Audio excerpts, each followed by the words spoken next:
Somalia is not even playing at this World Cup, and yet, this week, thousands is packed into a stadium in Mogadishu as if the country had just won the entire thing. They weren't there for a team. They weren't there for a trophy. They were there for one man, a referee. A man the United States had turned away at its border just days earlier. This is the story of how the first Somali referee ever chosen for a World Cup never made it to the tournament, and how being rejected turned him into a national hero. His name is Omar Abdulkadir Artan. He is 34 years old, and before any of this, he was simply the best at what he did. Artan came up from the dust pitches of Mogadishu, a city the world tends to associate with war, not sport. From there, he climbed, one level at a time. He became the first Somali referee ever to officiate at the Africa Cup of Nations. He took charge of a continental final in Cairo, again the first Somali to do it. He worked CF Champions League matches and the FIFA Under-20 World Cup. And in 2025, the Confederation of African Football named him the best male referee on the entire continent. Not a promising newcomer, the best. Then came the call that should have been the crowning moment of a career. FIFA had selected 52 referees to officiate the 2026 World Cup across the United States, Canada, and Mexico. Artan was one of them, the first Somali referee in the history of the tournament. For a nation that rarely sees its name lifted up on the global stage, this was enormous. A man with Somalia on his back, standing at the center of the biggest sporting event on earth. He never got there. It began in Miami, the Florida city where the World Cup's match officials were based for training and briefings. Artan flew in carrying everything the moment required: a valid United States visa issued specifically for his official role in the tournament, a diplomatic passport, the full backing of FIFA itself. On paper, there was nothing to question. It wasn't enough. At the border, he was pulled aside, and what followed was not a matter of minutes. By his account, officials questioned him for 11 hours about his travel and about the politics of his home country. He was then moved into a holding cell, detained for several more hours, and finally placed on a plane and deported back to Istanbul, the very city he had flown in from. He says he was asked, again and again, about a militant group that has frightened Somalia for years. He says he gave them the only answer he had, that he knew nothing about it. A U.S. official would later claim the refusal was tied to a suspected association with members of terror organizations. Customs and Border Protection gave the public a shorter phrase vetting concerns. Artan denies all of it, and no public evidence has ever been presented to support the claim. "I am very disappointed," he told reporters afterward. And then, more quietly, "I think they have a problem with my country." And that line is where this stops being one man's misfortune and becomes something much larger. Because in 2025, the United States had placed a full travel ban on Somalia, one of a list of nations whose citizens were blocked from entering the country. Artan was meant to be the exception. He held a valid visa, granted precisely because he was an official guest of the World Cup. The exception did not hold. And here is the part that should sit uncomfortably with anyone watching.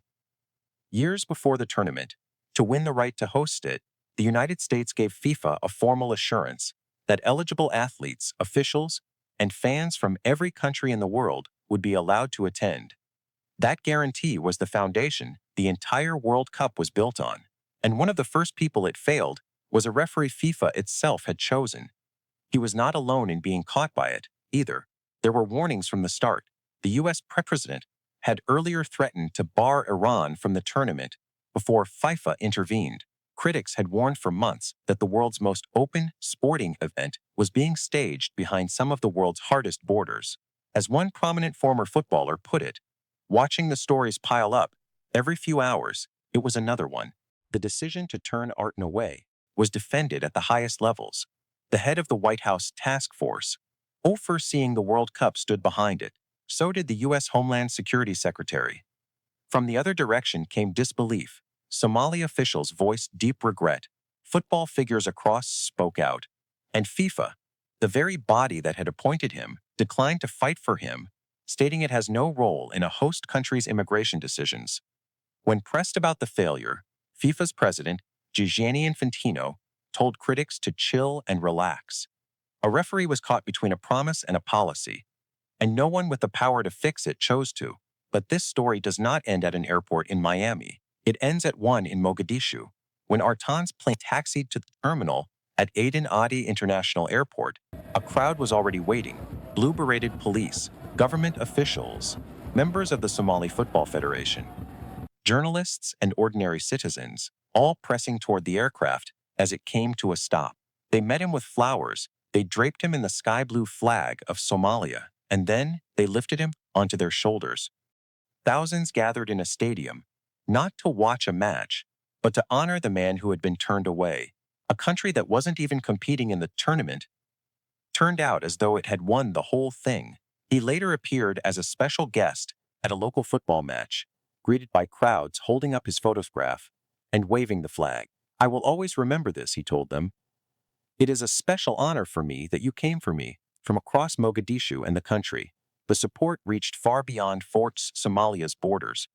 The president of African football praised him as a source of pride for the entire continent. Former heads of state lined up behind him. A government minister in neighboring Djibouti wrote 5 simple words: "We are all Omar Abdulkadir Artan." And Artan himself never raged. "What happened has happened," he said. "It was fate." He thanked FIFA for its support. He thanked his people, and then he looked forward. "I will attend the next World Cup," he said. To the young people watching, offered. He had something that lands far harder coming from a man who had just lost his dream. That they should never be disappointed, that they should strive for their country and keep chasing their goals. And then came the answer almost no one saw coming.